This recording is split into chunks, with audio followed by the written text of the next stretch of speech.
Mesdames et messieurs, bonsoir. Bienvenue à cette émission spécialement consacrée à l'évaluation et au décryptage à mi-parcours de l'action gouvernementale à travers cette grande interview du Premier ministre chef du gouvernement. Dès sa nomination le 12 mai 2021, Anatole Collinet Makosso a symbolisé l'espoir d'un grand changement dans le pays.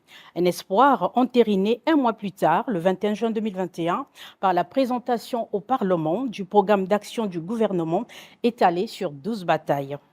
Ce qui a marqué l'engagement du Premier ministre à entreprendre des réformes profondes dans le sillage du projet de société du président de la République, Denis Sassou Nguesso. Ensemble, poursuivons la marche, un projet largement plébiscité par les Congolais par un suffrage conséquent en mars 2021. Gouvernement Collinet Makosso, quel bilan 2 ans après avoir dévoilé son programme d'action pour le Congo durant ce quinquennat? C'est ce que nous allons découvrir tout au long de cet entretien avec le Premier ministre chef du gouvernement. Ainsi, j'ai le plaisir d'être avec Albert Mionzukuta, directeur de publication de la Semaine africaine, et Mekson Foukou Makaya, chroniqueur économique. Monsieur le Premier ministre, nous sommes en tout cas honorés de partager ce moment avec vous. Cet entretien portera sur les 12 batailles de votre gouvernement que nous allons décortiquer une à une, partant de la santé à la gouvernance. Monsieur le Premier ministre, vous avez pris des engagements à votre entrée en fonction. Les Congolais ont cru en vous. Où en êtes-vous aujourd'hui? Pour commencer, je passe la parole à Albert Mionzukuta, qui a l'honneur d'ouvrir cet échange. Albert, c'est à vous.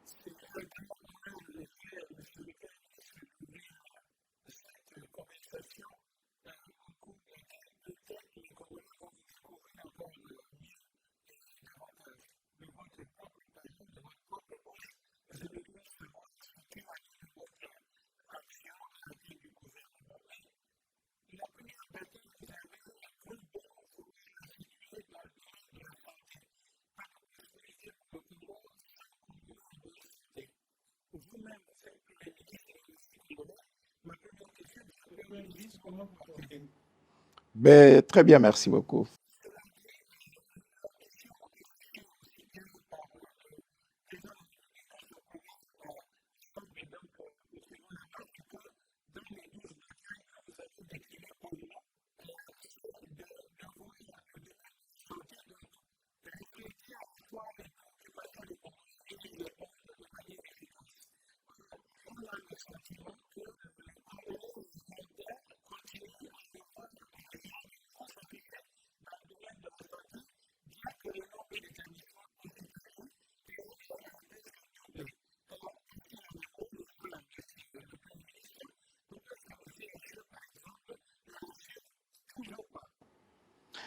Merci beaucoup, madame, messieurs les journalistes.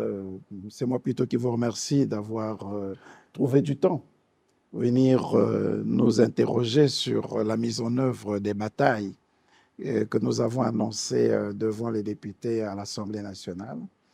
Et justement, les 12 batailles, comme les Congolais se plaisent à les rappeler, sont bien l'objet de la mise en œuvre du projet de société du président de la République, lequel projet de société a été traduit en plan national de développement. Alors, s'il faut s'en tenir au terme générique des 12 batailles, j'ai besoin de façon tout à fait pédagogique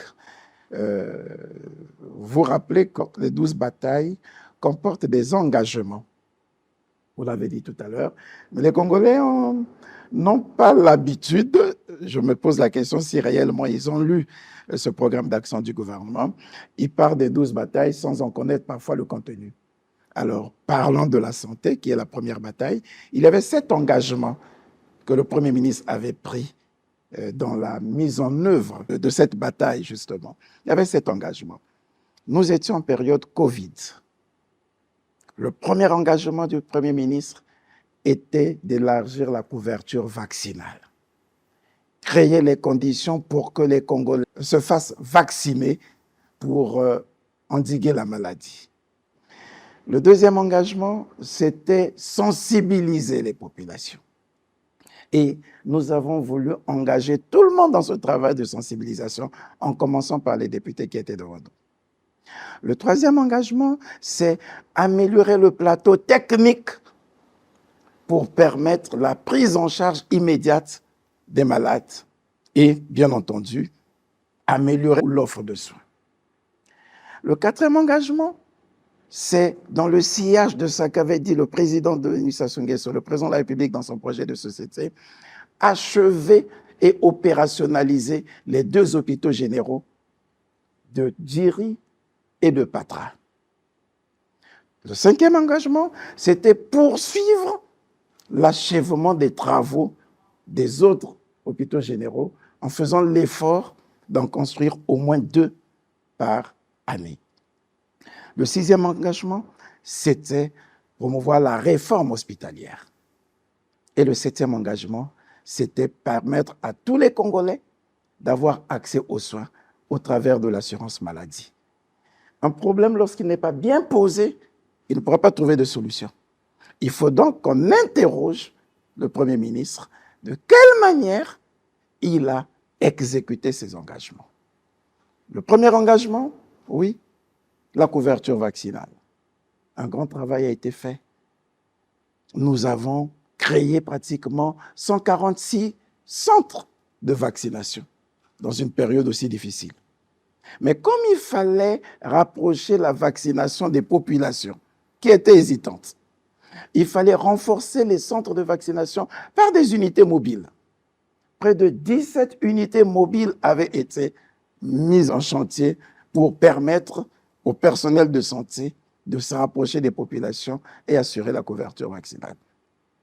La sensibilisation, et s'agissant des vaccins, on a tout fait pour que les Congolais ne manquent pas des vaccins, même lorsqu'ils les boudaient, parce que nous nous connaissons.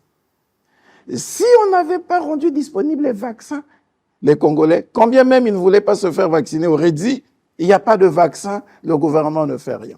Près de 3 732 000 doses de vaccins avaient été rendues disponibles pour ôter tout prétexte de manque de couverture vaccinale. Et il a fallu, dans le cadre du 2e engagement, la sensibilisation, mettre en place des relais communautaires. Près de 2647 relais communautaires ont été mis en place, y compris des équipes mobiles pour sensibiliser les populations. On a responsabilisé toutes les administrations. Vous-même d'ailleurs, au niveau de vos organes, on a mis en place des équipes au niveau des ministères, au niveau des entreprises, pour sensibiliser les populations sur la situation du Covid et la nécessité pour eux d'aller se faire vacciner, de se protéger, de respecter les mesures barrières. Alors, l'amélioration du plateau technique. Comme on le disait dans le programme d'action du gouvernement devant l'Assemblée, la crise sanitaire à Covid-19 a révélé à l'ensemble des États la précarité du système de santé. À l'ensemble des États, y compris même les États qu'on croyait être en avance. Nous avons tous paniqué. Et le Congo n'a pas fait exception de cela. C'est pour cette raison que nous avons renforcé le plateau technique médical, par exemple au CHU, par exemple à l'Iono, par exemple dans les hôpitaux de Luandili, à Pointe-Noire, à Cissé, à Pointe-Noire, là où il y avait le véritable épicentre de la maladie, et y compris même l'hôpital de Filou. Il a fallu renforcer ces hôpitaux de systèmes sanitaires d'urgence, notamment, par exemple, les lits de réanimation, le système de réanimation et de soins intensifs. Il a fallu renforcer ces hôpitaux de tout ce système. Et c'est ce qui a été fait. Ce qui a facilité la prise en charge systématique des cas les plus difficiles et a permis de réduire le taux de mortalité. Et bien entendu, très vite, il fallait rendre opérationnels les 2 hôpitaux généraux de Djiri et de Patra. Ils ont été rendus opérationnels, inaugurés par le président de la République et qui ont servi donc comme de relais pour la prise en charge médicale des patients en véritable détresse parce qu'à ce niveau, il y avait quand même déjà un plateau technique plus performant au CHU. Mais entre-temps, s'agissant du CHU, on a accéléré la mise en œuvre de conventions de prêt que nous avions avec la B2AC et l'accord qu'on avait avec l'AFD pour non seulement améliorer le plateau technique, mais aussi et surtout réhabiliter les infrastructures du CHU, y compris refaire le réseau électrique et bien entendu les verdets de conduite d'eau pour que nous ayons un CHU relativement restauré. Ce sont des acquis. Pour mieux apprécier, nous allons avoir, au regard de tous les engagements, quels ont été les acquis, ce qui a été acquis, ce qui est en cours d'acquisition et ce qui n'a pas été acquis. Je vous rappelle donc, au regard du travail de sensibilisation, au regard de la couverture vaccinale, au regard de l'amélioration du plateau technique, on a déjà 3 acquis. L'ouverture des hôpitaux. Les autres hôpitaux, l'engagement était pris de faire en sorte que nous puissions en achever au moins 2 par année.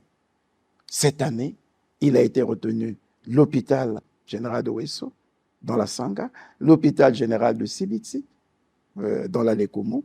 Les équipes, vous avez suivi le président de la République lors de son séjour dans la Sanga, visiter cet hôpital dont les travaux devraient déjà démarrer.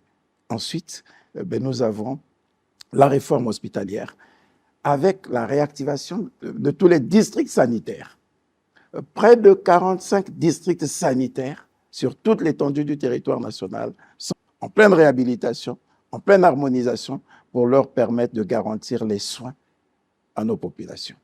La réforme hospitalière, oui, un travail, c'est en cours, mener une réflexion pour réformer tout le système de santé, par exemple, pour que les nouveaux hôpitaux généraux ne subissent pas le sort du CHU, qui est devenu comme un hôpital de base, parce que géré comme des hôpitaux ordinaires, il est prévu une grande réforme qui permettra à ces hôpitaux de garantir leur qualité par une gestion hospitalière qui soit différente de la gestion de tous nos hôpitaux généraux. En cours d'acquisition, c'est l'assurance maladie. Oui, au niveau de l'assurance maladie, nous avons commencé et on est en train maintenant d'évaluer les formations sanitaires parce que lorsque va être mis en place le mécanisme d'assurance maladie, il faut qu'il y ait des formations sanitaires qui répondent aux critères de fonctionnement d'une assurance maladie. Et c'est ce travail qui est en train d'être fait avec l'enrôlement biométrique des assurés, qui devrait commencer sous peu, après toute l'étude de préfiguration qui a été faite. Voilà. Donc, c'est peut-être cela qui est en cours d'acquisition, ainsi que la poursuite des travaux d'achèvement des 2 hôpitaux généraux.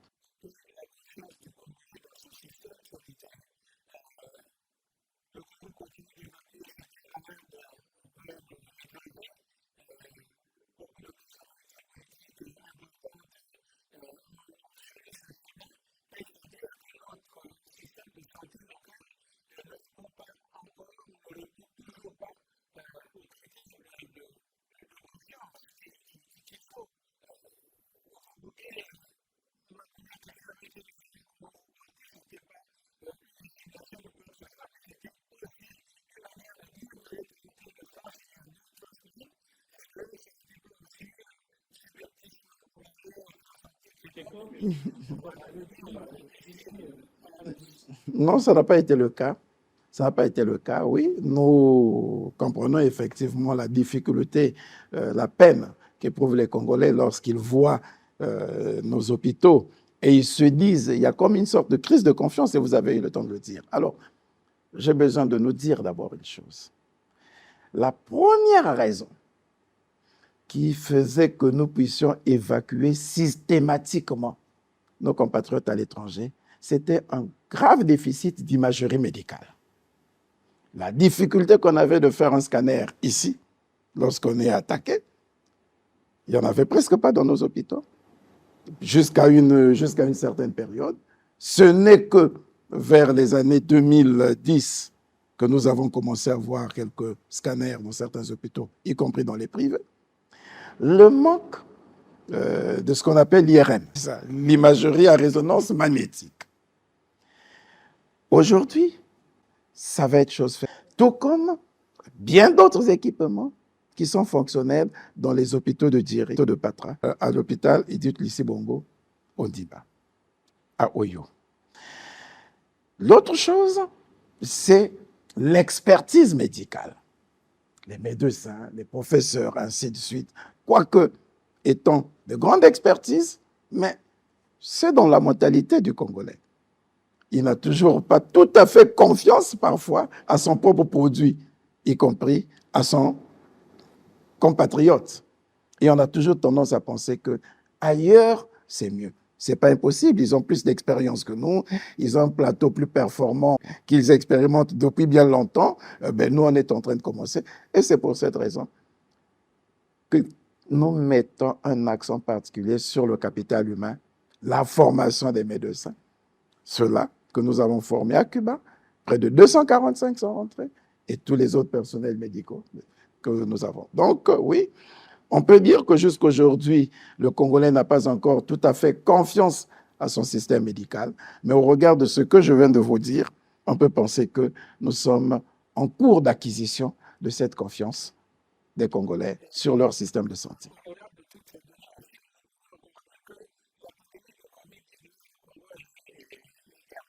Depuis que nous avons arrêté avec les mesures barrières, depuis qu'on a levé l'état d'urgence, nous n'avons pas encore enregistré de décès.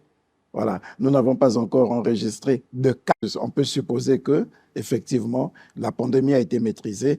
C'est une des grandes avancées du gouvernement s'agissant de cette bataille.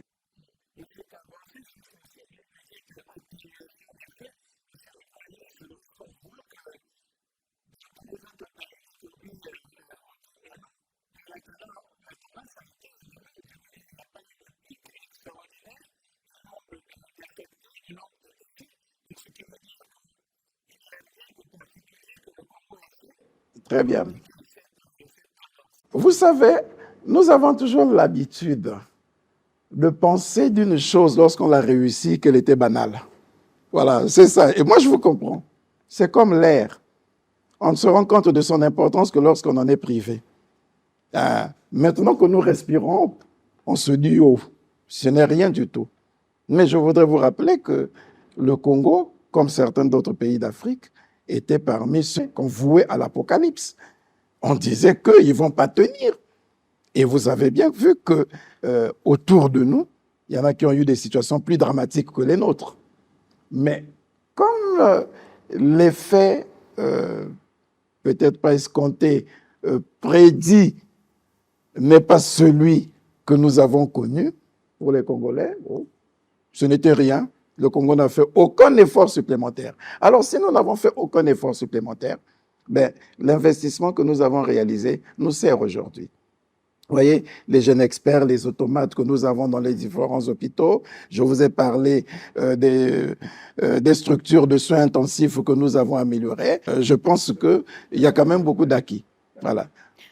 Monsieur le Premier ministre, parlant justement du Covid, oui, effectivement, nous avons vu toute votre implication à mettre en place ces stratégies qui ont permis aujourd'hui au Congo d'être épargné, quasiment épargné de cette maladie, notamment au niveau de la couverture vaccinale et de la prise en charge des malades.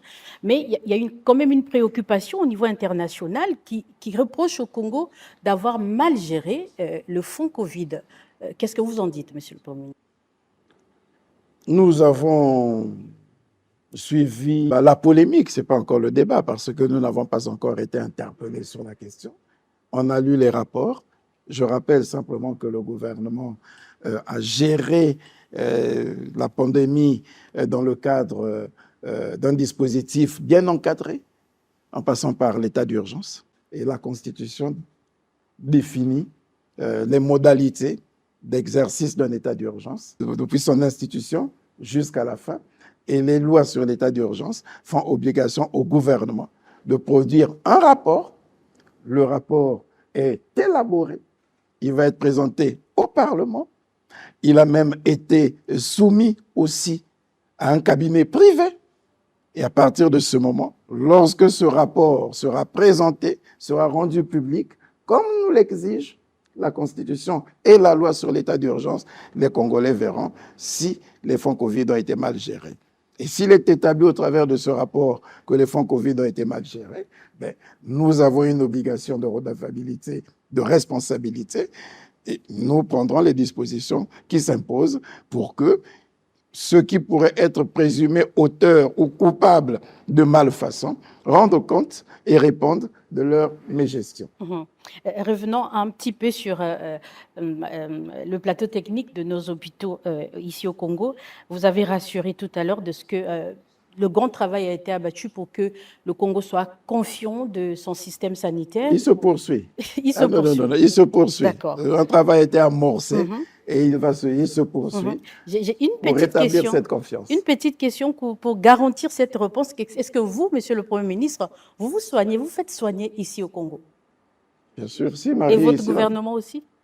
Oui, bien sûr, régulièrement.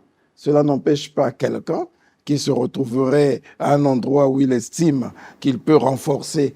Comme je l'ai dit, même ici, madame, il vous arrive d'aller dans un laboratoire médical, vous avez les résultats, et que le médecin vous oriente dans un deuxième laboratoire médical pour conforter les résultats.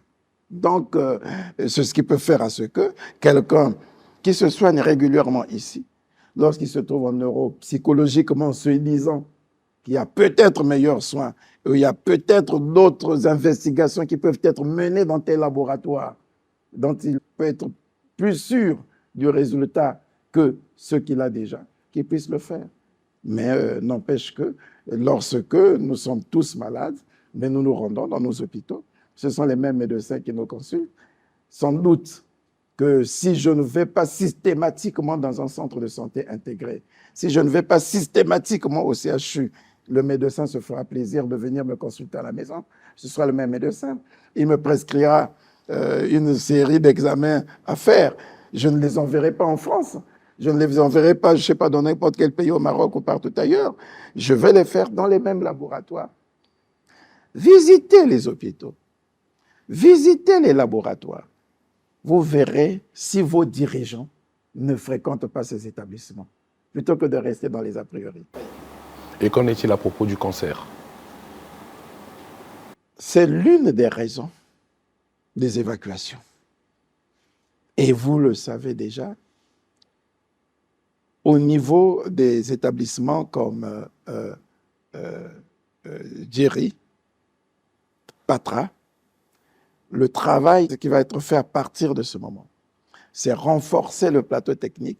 On vous l'avait déjà dit que les hôpitaux de Djeri, de Patra par exemple, ont été rendus opérationnels après 60% de réalisation. Il y avait un déficit de 40%. Et les 40% prennent en compte les plateaux pour la prise en charge, par exemple, des pathologies comme le cancer. Voilà. Et donc, c'est ce qui doit être fait cette année, en même temps que nous allons poursuivre les travaux d'achèvement des deux autres hôpitaux, comme je l'ai dit, de Ouesso et de Sibiti. Nous allons remettre à niveau les hôpitaux de Djeri et de Patra pour permettre la prise en charge de la dialyse, du cancer dans notre pays.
C'était la première bataille. Mhm. Monsieur le Premier ministre, merci pour toutes ces réponses sur ce volet santé. Nous allons passer à la deuxième bataille qui suscite aussi beaucoup d'interrogations. Il s'agit de la bataille sur une politique économique rigoureuse et équilibrée. Je passe donc la parole à Mexon Fou. Je pense parmi ces batailles pour le Congo, qui gagne, nous l'espérons bien, figure celle de la politique économique. Vous l'aviez voulu rigoureuse et équilibrée. Parlons justement de cette rigueur. La toute première question que je m'avais vous poser, est celle de savoir, est-ce que vous êtes accompagné par des hommes intègres pour atteindre vos objectifs dans la rigueur? Bien sûr que tout le monde bénéficie de la présomption d'intégrité, d'autant plus que ce sont quand même des cadres. C'est des gens qui ont été éprouvés au travers de leur parcours, qui font preuve de beaucoup de responsabilité et beaucoup de sens du devoir. Voilà. Être nommé à un poste au gouvernement impose un sens élevé du devoir, un sens élevé de responsabilité, une obligation de redevabilité. Et vous êtes suivi au quotidien. Donc, on ne peut pas douter de l'intégrité, du sérieux des cadres. On peut se tromper, on peut commettre des fautes. On est des humains. Nul n'est parfait, dit-on. Voilà, nous sommes tous des humains. Dans l'accomplissement des missions qui nous sont confiées, on peut commettre des malfaçons. Et parfois, on ne se rend pas compte. Ça peut être intentionnel, non intentionnel. Ça peut être intentionnel. Mais vous êtes rappelé à l'ordre lorsqu'on se rend compte que votre conduite, votre façon de faire pourrait retarder le processus de développement du pays. Il n'y a pas que les ministres. C'est chacun de nous à tous les niveaux de responsabilité, y compris le planton au sein d'une administration publique. Faut-il encore que le planton connaisse son rôle? Si je suis planton à la primature, mon travail, ce n'est pas simplement de prendre le courrier et d'aller le déposer quelque part. Mon travail, c'est avoir conscience que dans ce courrier, il y a une information capitale que le Premier ministre, par exemple, voudrait faire arriver à telle administration. Si je n'ai pas conscience de cela, je retarderai le travail de l'administration. Parce que, par léthargie, par paresse, je vais laisser s'accumuler les correspondances de mon administration, de mon bureau, à mon poste de travail, et je retarde la circulation de l'information capitale qui est contenue dans le courrier et que moi, du fait de ma responsabilité, du fait de ma fonction, je dois faire porter, et inversement. Donc, la responsabilité s'impose à nous tous, l'intégrité s'impose à nous tous. Dites-nous personnellement, puisque vous parlez de rigueur, comment est-ce que vous, personnellement, aviez vécu cette crise autour du fonds FIGAR? On parle d'un ministre de la République qui serait plongé, je parle au conditionnel, dans une histoire de détournement de fonds.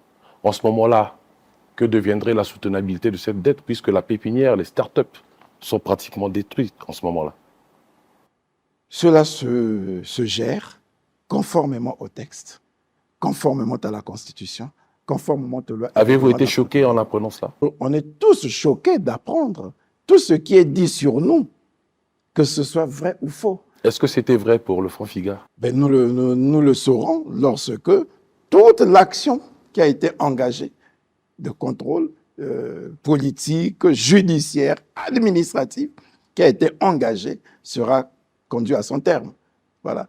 Lorsque toute cette action sera conduite à son terme, voilà, il a été engagé une procédure parlementaire, il a été engagé une procédure administrative, il a été engagé une procédure judiciaire. À partir de ce moment, on établira les responsabilités des uns et des autres. Peut-être même que la responsabilité n'incombera pas à Madame la ministre ou à la ministre seule. Peut-être que ça impliquera beaucoup d'autres acteurs. Mais ça, c'est l'enquête qui le déterminera. Pour le moment, nous travaillons froidement sur le dossier, comme sur bien d'autres dossiers, mais sans faire du bruit. Comme sur bien d'autres dossiers, vous ne vous rendez peut-être pas compte, mais simplement parce que pour ce dossier, il y a eu une levée de bouclier, il y a eu une agitation qui fait qu'on puisse penser que c'est le seul dossier qui requiert la rigueur du gouvernement. Si, le gouvernement est rigoureux. Comment? Mais dans la vie politique active, il ne peut pas manquer. Sinon, on n'aurait pas mis en place toutes ces institutions de contrôle. Vous avez une Cour des comptes et de contrôle budgétaire. Vous avez une haute autorité de lutte contre la corruption. Vous avez un commissariat national de comptes. Vous avez des procédures judiciaires. J'ai suivi le procureur général, par exemple, près la Cour suprême, qui, dans son mot de circonstance, rappelait l'obligation qui est la sienne, l'engagement qui sera le sien, de travailler pour une véritable gouvernance économique et financière. Ça veut dire que là où il y a des humains, il ne peut pas manquer des dossiers qui devraient nous interpeller. Voilà. Et le dossier FIGA peut être un parmi tant d'autres. Monsieur le Premier ministre, face à une situation qui a fait autant de bruit, qui a indigné autant les Congolais, c'est vrai que les procédures sont amorcées. Les Congolais s'indignent de ce que ça traîne quand même le pas. Il y aurait quand même une réaction assez prompte du gouvernement pour arriver au résultat et savoir réellement ce qui s'est passé et rétablir les responsabilités. Premièrement, la loi est dure, mais c'est la loi. Il faut l'appliquer. Il faut éviter de contourner la loi pour espérer régler vite un problème. Vous pouvez vous tromper. Voilà. Et deuxièmement, les procédures d'enquête et d'instruction sont des procédures silencieuses. Voilà. Elles sont encadrées par le secret de l'instruction. Donc, c'est tout à fait normal que les Congolais puissent estimer ou penser que le gouvernement est silencieux. Ce n'est pas le gouvernement qui est silencieux, mais c'est la procédure qui est silencieuse. Voilà. On ne livre pas comme ça un humain à la vindicte populaire sans s'être assuré de ce que la procédure a été conduite à son terme. J'ai envie de vous rappeler, madame, j'ai des formations professionnelles. Je suis magistrat de formation. Et donc, j'ai l'obligation de veiller à ce que les procédures soient engagées conformément à la loi. Dans le fond, Monsieur le Premier ministre, dans cette deuxième bataille, il est question de rendre la dette publique soutenable. Et au 31 décembre 2020, elle s'élevait à près de 6 000 milliards de francs CFA, soit plus de 98% du PIB. Et tout naturellement, au-delà de la norme communautaire de la CEMAC, fixée à 70% ou moins. Pour la rendre soutenable, il vous faut des leviers, tant sur le plan interne qu'externe. Rappelons-nous d'abord que c'était 9 engagements.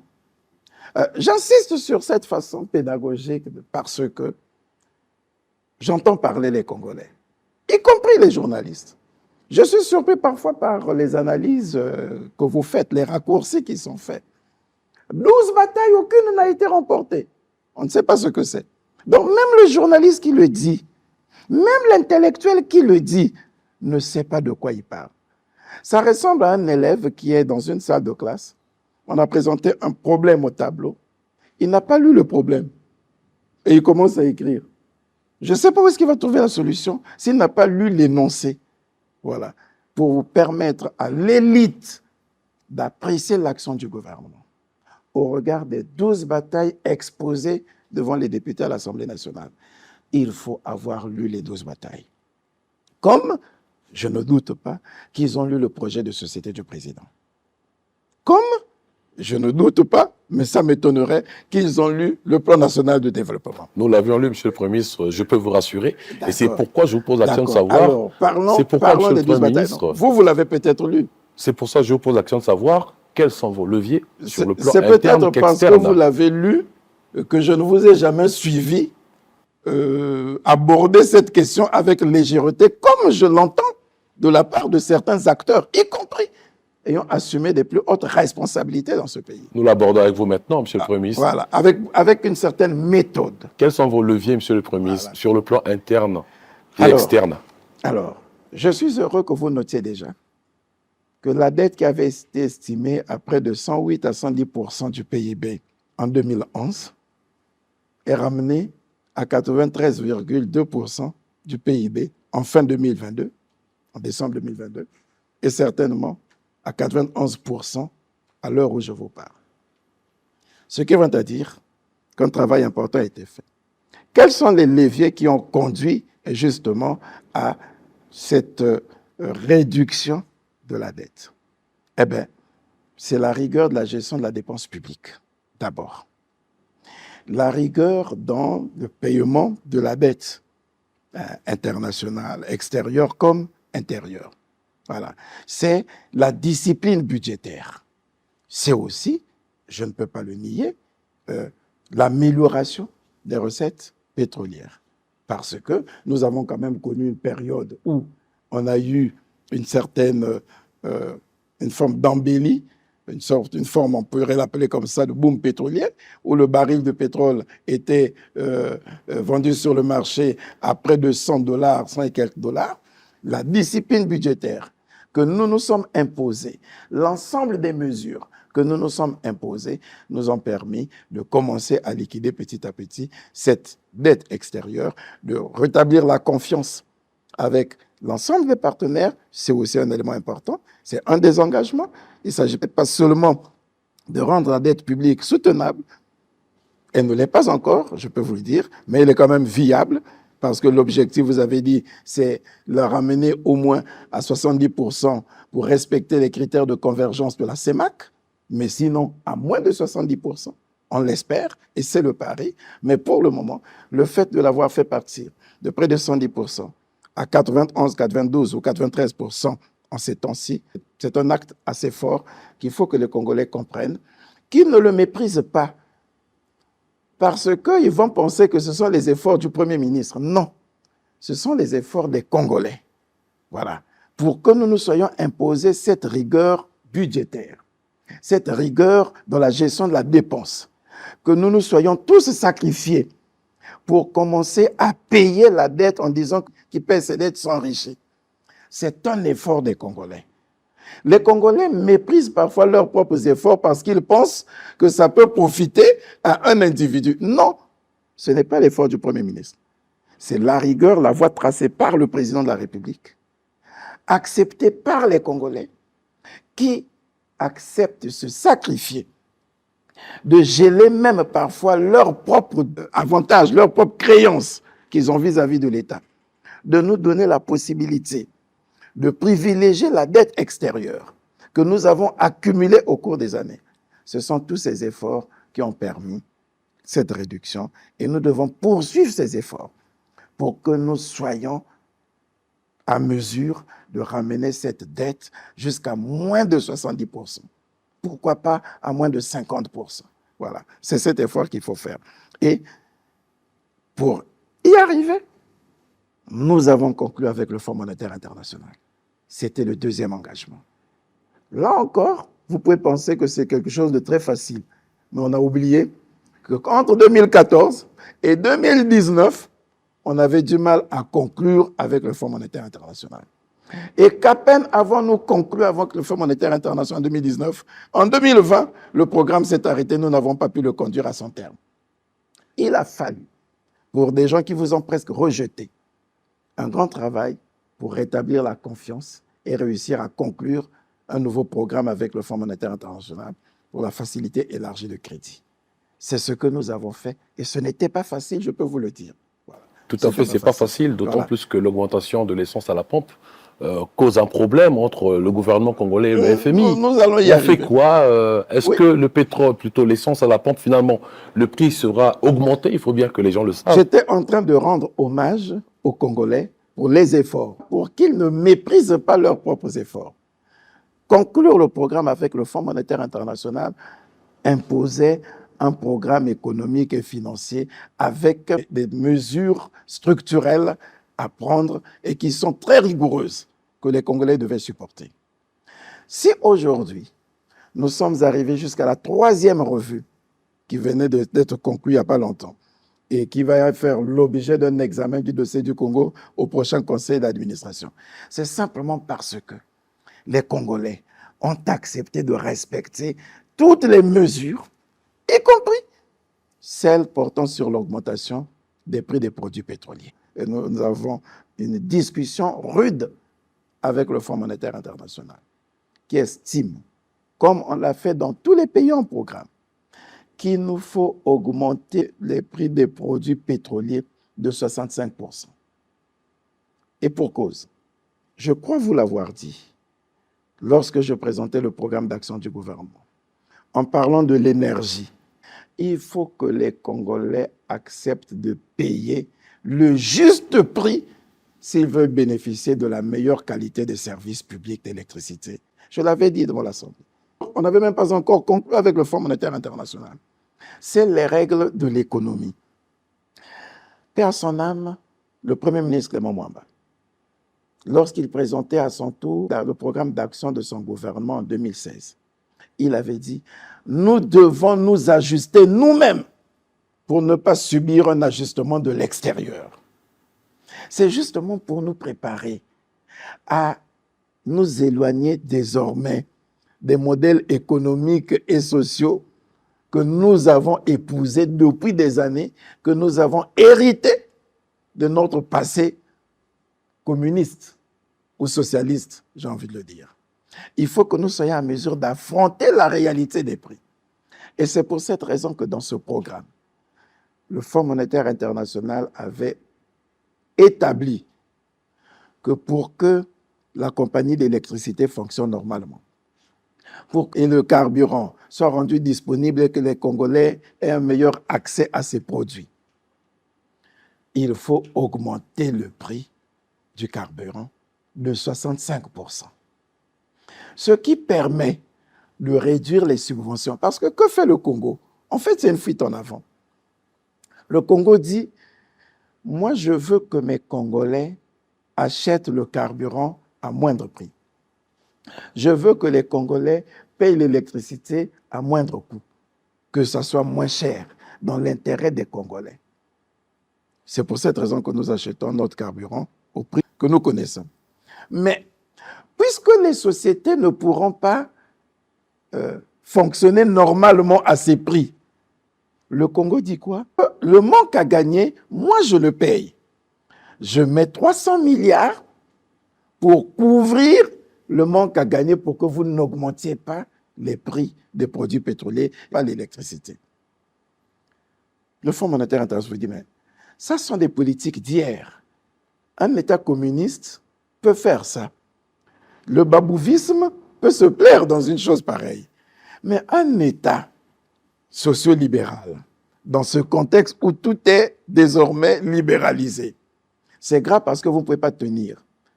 Cet argent, c'est 300 milliards. Vous pouvez financer d'autres activités.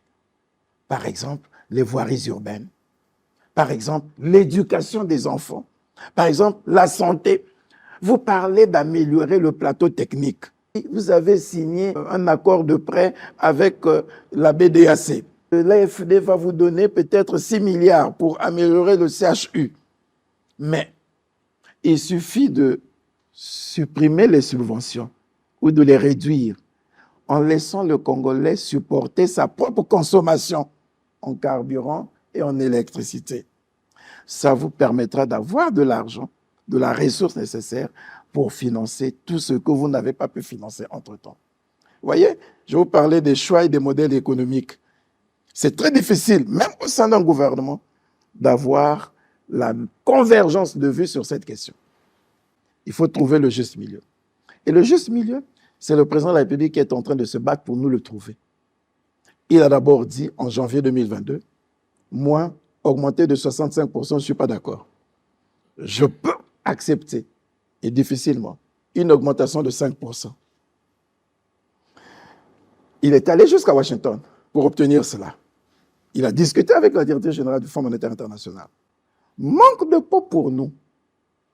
Tout autour de nous, tout le monde a augmenté à un taux très élevé. Il y en a qui ont même fait du 100%. Et du coup, on est pris de court. Le Fonds monétaire international vous dit, mais ce n'est pas possible. Vous n'allez pas dire que vous êtes différent des autres peuples. Comment expliquer que tout autour de vous, les gens ont accepté et que c'est vous qui êtes en train de tergiverser? Alors que c'est des règles communautaires de la CEMAC même qui vous imposent indépendamment du Fonds monétaire international. Et, à force d'insister, vous pensez que vous subventionnez pour les Congolais, mais vous subventionnez pour les pays voisins, avec ce que nous connaissons, les phénomènes Kadhafi, avec ce que nous avons connu, les gens les bateaux qui brûlent au beach. Qu'est-ce qui se passe? Comme c'est moins cher chez nous, c'est subventionné. Les voisins viennent ici, prennent le carburant, vont vendre ça chez eux, et nous continuons à payer le prix. C'est pourquoi le Fonds monétaire international nous dit donc, vous êtes obligés. Et là aussi, on est encore dans une discussion. On vient d'obtenir du Fonds monétaire international de nous laisser, à la limite, augmenter d'abord le super. Parce que le super profite aux nantis. L'essence profite aux nantis. Voilà. C'est le Premier ministre qui a une Mercedes qui roule à l'essence. C'est quelqu'un qui a un véhicule de luxe qui roule à l'essence. Mais mon citoyen qui prend le bus de transport, lui, c'est quoi? C'est le diesel. Voilà. Et celui qui fait de la pêche, c'est le diesel. Dans tout ça, est-ce que finalement le FMI, il va continuer avec le Congo ou pas? Puisque vous nous avez donné toute une explication, mais en bout de chaîne, que fera le FMI? Couper les négociations avec les Congolais ou poursuivre? Ben justement, si nous ne respectons pas les engagements que nous avons pris nous-mêmes et qui nous conduisent à rétablir l'économie, l'équilibre économique, objet de la deuxième bataille, le FMI va dire, vous savez, je vais vous illustrer cela. C'est un chef de famille qui est super endetté, ou encore une entreprise qui est super endettée, qui est même en état de cessation de paiement. Ce n'est pas le cas du Congo encore. Hein. Nous avons nos ressources, mais vu les urgences que nous avons, on se dit, comment faire pour réduire tout de suite la dette? Le FMI vous dit, ce n'est pas compliqué. Comme votre banquier, vous êtes allé voir le banquier, il dit, quel est votre salaire? Voici mon salaire. Bon, je vous demande de réduire les charges. Combien vous donnez à vos enfants pour les habits? Non, chaque mois, je mets tant pour que mon épouse s'habille bien, que mes enfants s'habillent bien.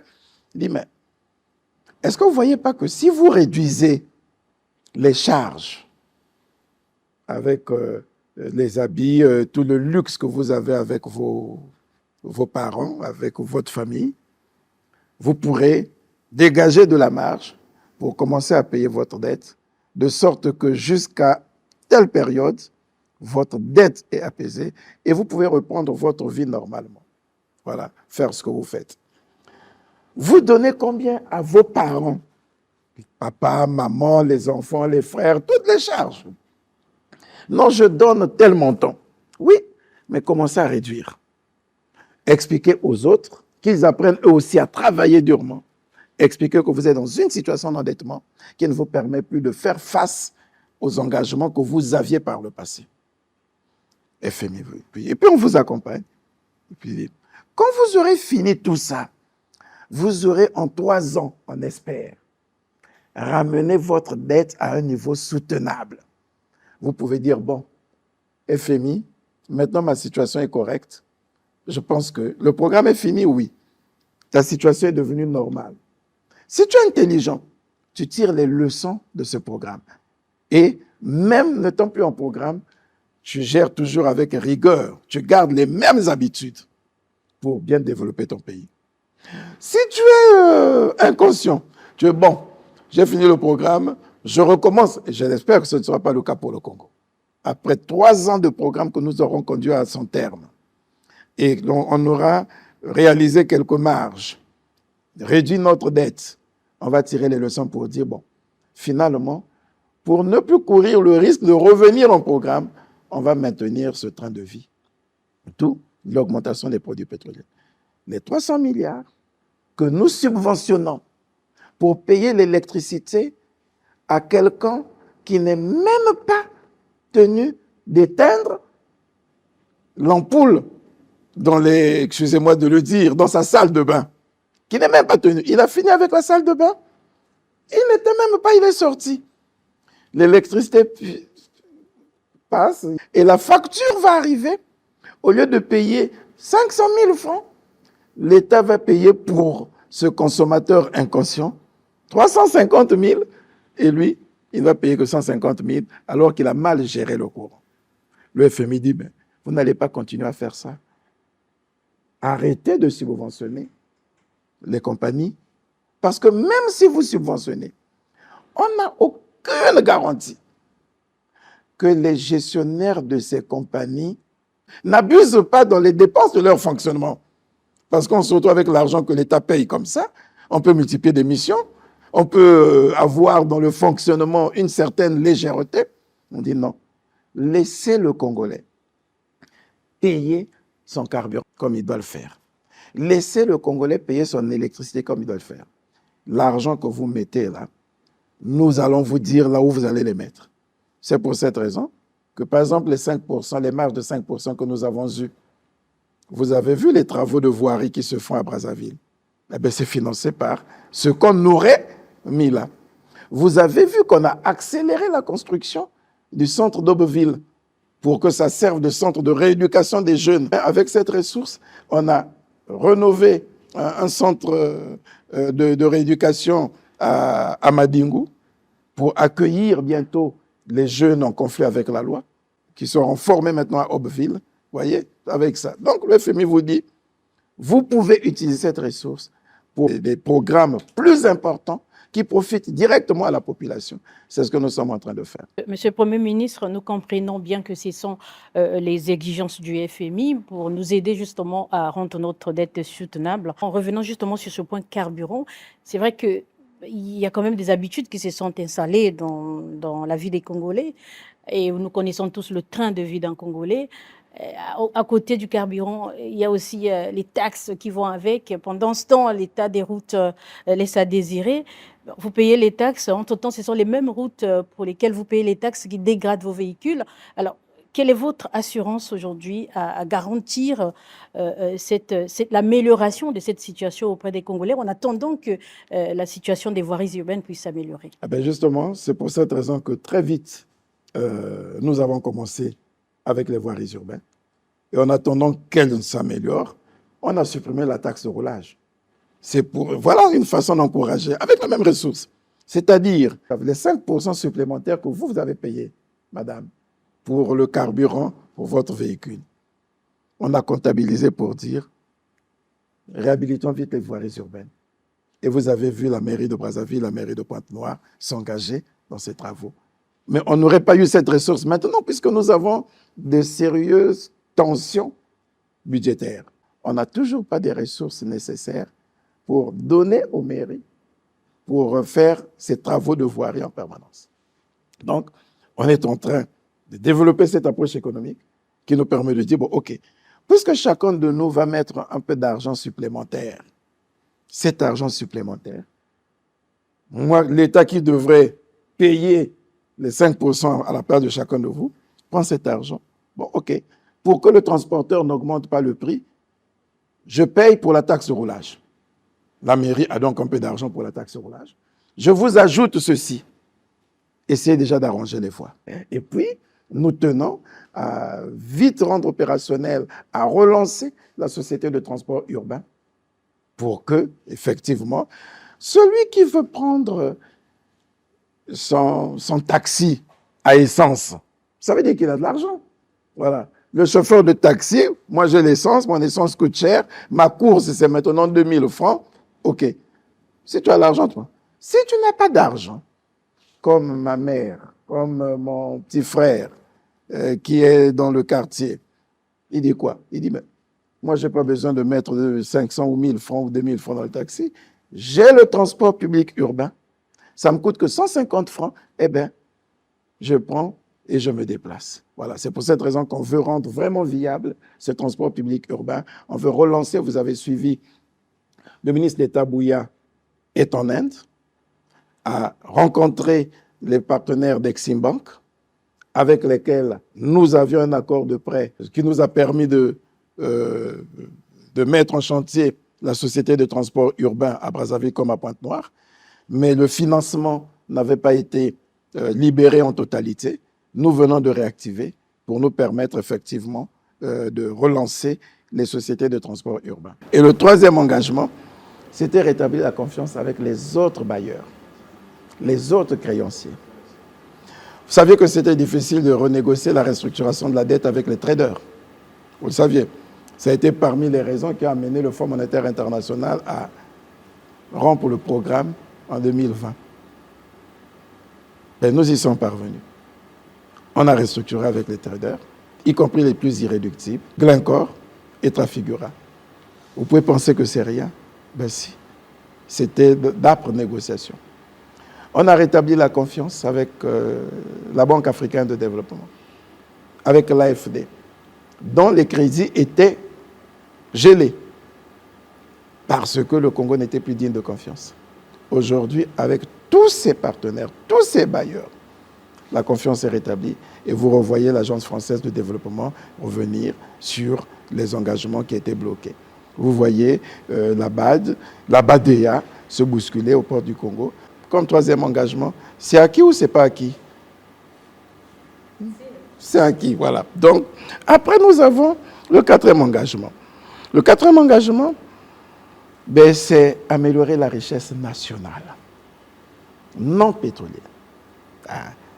Puisque notre économie est seulement assise sur le pétrole, comment faire pour qu'on apprenne petit à petit à oublier le pétrole et à rechercher la croissance par des activités non pétrolières? Et là, ce n'est pas moi qui le dis. C'est le rapport de la Banque mondiale qui rappelle désormais que le Congo fait beaucoup d'efforts et que la croissance que nous avons, même en 2022, de 1,5%, a été plus tirée par le secteur non pétrolier. Parce que le secteur pétrolier en 2022 n'a pas été très performant à cause de certains puits arrivés à maturité, donc qui n'étaient plus très rentables, d'une baisse des investissements dans le secteur pétrolier à cause du Covid, par exemple, et ce qui a permis de garantir une croissance positive à 1,5, contrairement à 2021 où elle était négative. Ce qui a permis à établir une croissance positive à 1,5, c'est le secteur non pétrolier, qui a été estimé à 3,4% de croissance. Et c'est le même secteur non pétrolier qui va nous permettre cette année, certainement, d'avoir une croissance encore positive, pas forcément avec le pétrole.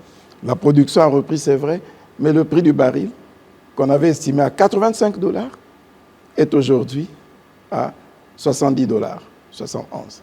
Donc, puisque nous ne devons plus compter sur la ressource pétrolière, nous sommes en train de faire un grand travail pour que désormais, nous puissions plutôt obtenir la croissance grâce aux ressources non pétrolières. Vous me direz, mais comment? Quelles sont ces ressources non pétrolières? C'est toute la diversification, nous le verrons plus tard, avec tout ce que nous faisons dans le cadre de l'agriculture, des services, un certain nombre d'autres activités qui nous permettent aujourd'hui d'avoir une croissance positive, mais avec le secteur non pétrolier. Est-ce que l'économie informelle fait partie de ces pôles de croissance? Vous voyez que nous sommes en train de faire un grand travail pour faire migrer l'économie informelle vers l'économie formelle. Voilà.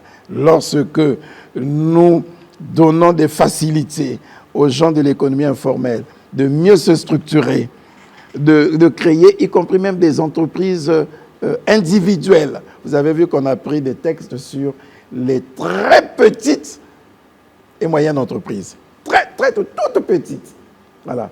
Pour que le gars comprenne que pour être en entreprise, il n'a pas besoin forcément d'avoir une grande activité ou avoir beaucoup d'argent. Il peut créer une société avec une très petite entreprise, même quand il est seul. Pour quel chiffre d'affaires, monsieur? Pour quel chiffre d'affaires? Il peut avoir un chiffre d'affaires qui l'amène à moins d'1 million de francs CFA. Voilà. Pourvu que ça lui garantisse un revenu. On l'encadre pour qu'avec son chiffre d'affaires, il ait un revenu. Et le revenu qui puisse lui permettre de vivre. Avec ce revenu, il peut vivre comme un instituteur, comme un infirmier, comme un fonctionnaire. Voyez-vous? Pourquoi? Ce que nous sommes en train de faire en encourageant le secteur non pétrolier, mais c'est justement tout ça, on en parlera peut-être, lorsque nous disons par exemple que quand vous allez payer 1,5 ou 10, on va augmenter encore l'essence d'ici là, et peut-être même le gasoil. Nous continuons les discussions. OK, ça veut dire que chacun de vous va payer. Ça veut dire, ce qui revient à dire que le Congo ne va plus subventionner la SNPC, CORAF, EKRC, EEC, ainsi de suite, LCDE, parce que les Congolais ont accepté de payer au juste prix leur consommation. Cet argent, qu'est-ce qu'on fait? On peut dire, nous voulons relancer la croissance. On veut amener beaucoup de Congolais à se lancer dans des activités de production hors pétrole. L'agriculture, le tourisme, le loisir. Les 200 milliards, là, par exemple, que je devais donner à CORAF, ainsi de suite, je mets ça à la disposition des banques. Vous n'avez plus à hésiter à donner des crédits à mes jeunes. mon jeune qui veut faire une activité agricole, qui veut avoir un véhicule pour assurer le transport des produits agricoles, du bassin de production au foyer de consommation. Il n'a pas d'argent. Il peut frapper à votre porte. Vous avez de l'argent, vous pouvez le lui prêter. Mais ce n'est pas l'argent de l'État. Parce que vous, la banque, vous me le rendrez. Parce que si on dit que c'est l'argent de l'État, le Congolais inconscient, il va se dire, oh, après tout, c'est l'État. L'État n'a pas de père, n'a pas de mère, ne me mettra pas en prison. Non. Vous l'avez en banque. Vous prenez votre crédit aux conditions de la banque. La banque vous dit, OK, je vous prête, j'ai besoin de telle garantie. On va amortir, on va réduire les différentes garanties. On ne va pas demander à un jeune qui sort de l'université qu'il donne une parcelle de terrain avec un titre foncier, ce n'est pas évident. On va assouplir les conditions. Mais à condition que, quel que soit ce que tu encaisses, 10 francs, 50 francs, 100 francs, tu viens reverser. Parce que, qu'est-ce qui fait échouer les jeunes dans leur projet? C'est qu'il n'a pas l'obligation de rapporter la recette dans un établissement bancaire. Il a commencé une activité, on l'a payé 50 francs, 200, 50 000 là-bas, il les garde. Il va prendre la bière avec. Dès qu'il a une urgence, il met la main, il fait, et l'activité va s'arrêter. Or, cette fois-ci, la banque prendra toutes ses précautions. Quoi que tu puisses vendre, ça revient. De sorte que, au bout de tant de temps, tu as remboursé ton crédit et ton activité se développe, on peut encore prêter. Donc, ce sont ces précautions que nous prendrons. Cela paraît alléchant, mais c'est à l'horizon de quoi? Quand est-ce que ça va se matérialiser? Eh bien, très bientôt. Si les Congolais acceptent de nous suivre dans la politique silencieuse qui est menée, parce que comme on ne parle pas de ça, ils ont l'impression qu'il n'y a rien. C'est pourquoi ils disent, ah ben il y a quoi? Il n'y a rien du tout. Voilà. Si les Congolais acceptent de nous suivre dans cet élan, dans cette politique, que chacun de nous accepte les mesures que nous sommes en train de prendre, la ressource est là. On voulait expérimenter avec les 5%. Vous ne saviez pas, par exemple, qu'on a mis la ressource à la disposition des mairies. Vous ne saviez pas que c'est avec ça qu'on va relancer le centre de rééducation d'Aubeville. Vous ne savez pas qu'on a relancé la LCDE et qu'avec ça, on a donné un peu d'argent à EKRC, ce qui lui permet aujourd'hui d'avoir encore plus de transformateurs dans les quartiers, d'améliorer son circuit de transport d'électricité. Vous ne le saviez pas. Ça veut dire que quand on va le faire, voici les politiques que le gouvernement a planifiées. On va travailler avec les banques. Il y a ça. Les Congolais vont investir, vont faire l'agriculture. J'ai écouté les Congolais rire quand le président de la République a dit on va s'inspirer de l'expérience de la Côte d'Ivoire. Je les ai entendus rire, dire comment le président... Mais non. On a une riche expérience, c'est vrai, mais elle est restée étatique. Tout ce que nous avons fait comme progrès dans l'agriculture dans ce pays, c'est l'État qui était l'acteur, avec les offices, office du cacao, office de commercialisation et de vente de produits agricoles, CPA, office de ceci, office congolais du bois. Les Congolais ne se sont pas impliqués comme opérateurs agricoles, créateurs de richesses. Quand on a créé Sokavilou, Sangapalm, ce sont les financements publics. C'est l'État qui gérait, avec tous les risques que cela comporte, avec un manque de rigueur parfois, avec ces mêmes subventions. Le café qui aurait pu coûter tant, l'État ne veut pas que ça coûte cher, il va diminuer et l'entreprise ne peut pas faire des bénéfices. Ce n'est pas le cas dans les autres pays. Le président de la République a visité une chocolaterie en Côte d'Ivoire, n'est-ce pas? Est-ce que c'est pour l'État? C'est pour le privé. C'est un privé qui dit, moi je m'engage avec la rigueur du haut privé. Nous n'avons pas ça. Et on va susciter ces vocations. Quand vous voyez le ministre de l'Agriculture développer les zones agricoles protégées, c'est pour amener les Congolais petit à petit à s'intéresser. Il dit, bon, je commence, je vous aide. Maintenant que vous avez vu que vous pouvez gagner, vous avez pris goût, allez maintenant vous mettre à votre propre compte. La banque va vous accompagner. L'État a mis des ressources pour qu'on vous accompagne. Voilà. On peut donc dire que le troisième engagement de cette bataille est acquis avec toute cette politique que nous avons de promouvoir le PIB non pétrolier. Après, le quatrième engagement, c'est la mobilisation des ressources financières nationales propres. Parce que nous avions un problème, justement, au sujet de ces ressources. Il est arrivé des moments où nous avions des budgets de 1500 milliards parce qu'on avait du mal à mobiliser les ressources fiscales internes. On ne comptait que sur le pétrole.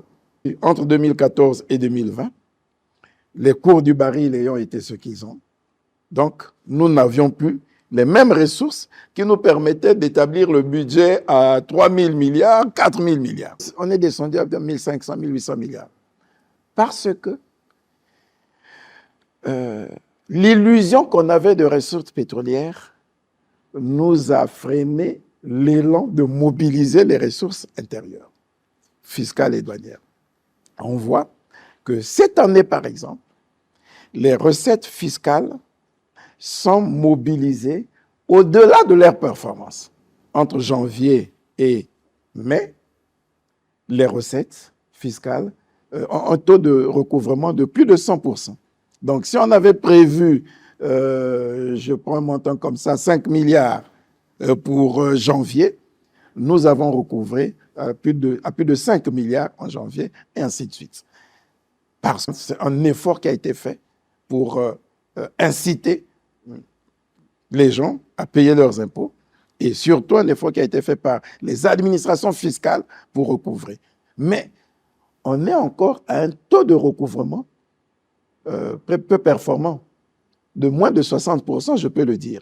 Ça veut dire que si nous fournissons davantage d'efforts, nous allons mobiliser plus de recettes fiscales. Et c'est la même chose pour la douane. La douane a eu aussi une très belle performance, sauf que la contre-performance de la douane est liée au fait que nous avons accordé beaucoup de subventions à cause de la période Covid et de la guerre en Ukraine. On a supprimé, par exemple, les taxes de douane pour les importations d'un certain nombre de produits. Et ça, quand les gens vous disent, oui, le plan de résilience, ils ont dit qu'il y avait un plan de résilience, ça a coûté beaucoup d'argent, ça y est où? Mais c'est le manque à gagner. Quand l'État dit, la farine, on va importer sans payer la douane, mais c'est un manque à gagner pour l'État. C'est de l'argent. À la limite, ça s'appelle des subventions.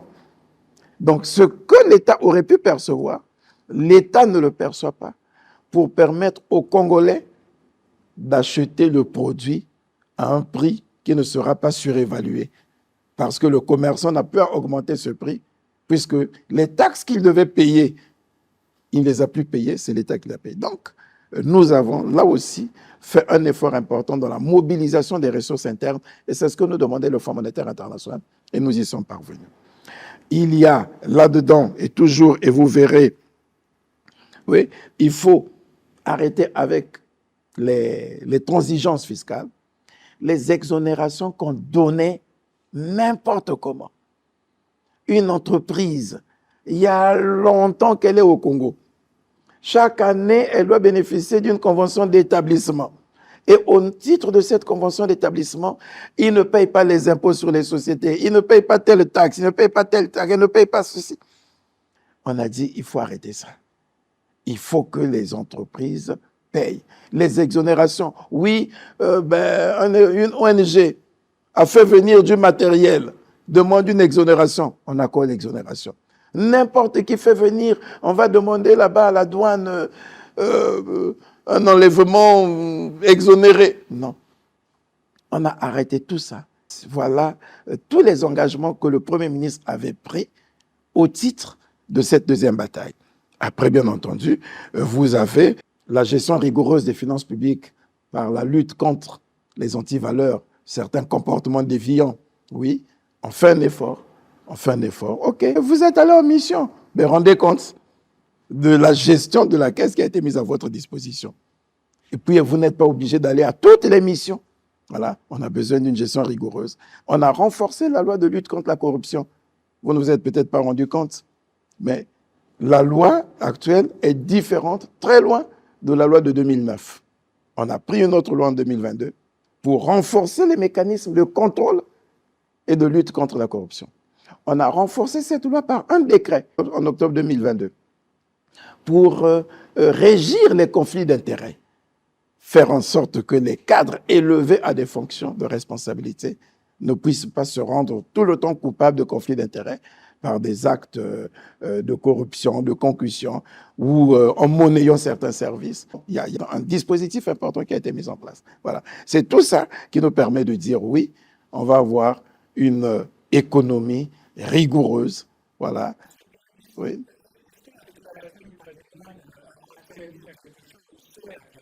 Ben, c'est le 9e engagement de cette bataille. Aujourd'hui, on peut dire, est-ce que ça servait à quelque chose ou ça sert à quelque chose?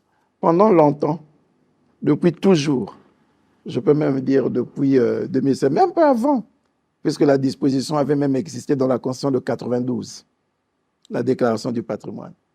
Les Congolais attaquaient les gouvernants qui n'avaient jamais déclaré leur patrimoine, depuis tout le temps. Maintenant que les gouvernants ont pris la culture de déclarer leur patrimoine, les Congolais disent, à quoi ça sert, la déclaration du patrimoine? On veut d'une chose et de son contraire. Eh bien, pour nous, c'est un indicateur important de bonne gouvernance et de participation à la présomption d'intégrité. Pourquoi? Parce que quand je déclare mon patrimoine aujourd'hui, j'ai tout listé. Quand je vais finir avec mes fonctions, on va comparer le patrimoine que j'ai avec celui que j'avais déclaré avant la fonction. On constatera s'il a évolué.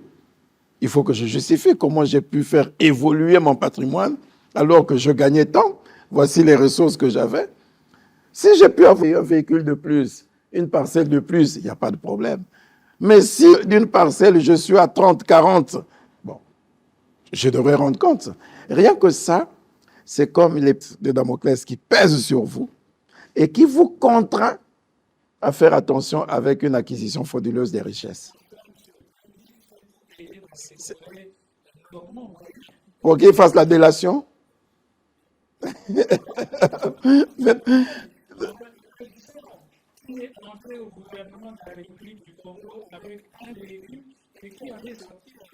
Je crois qu'il y a des mécanismes qui ont été mis en place. La première fonction de cette déclaration du patrimoine, elle est dissuasive. Elle nous discipline tous, elle nous demande de faire attention. Parce que vous ne savez pas de quoi il fait demain.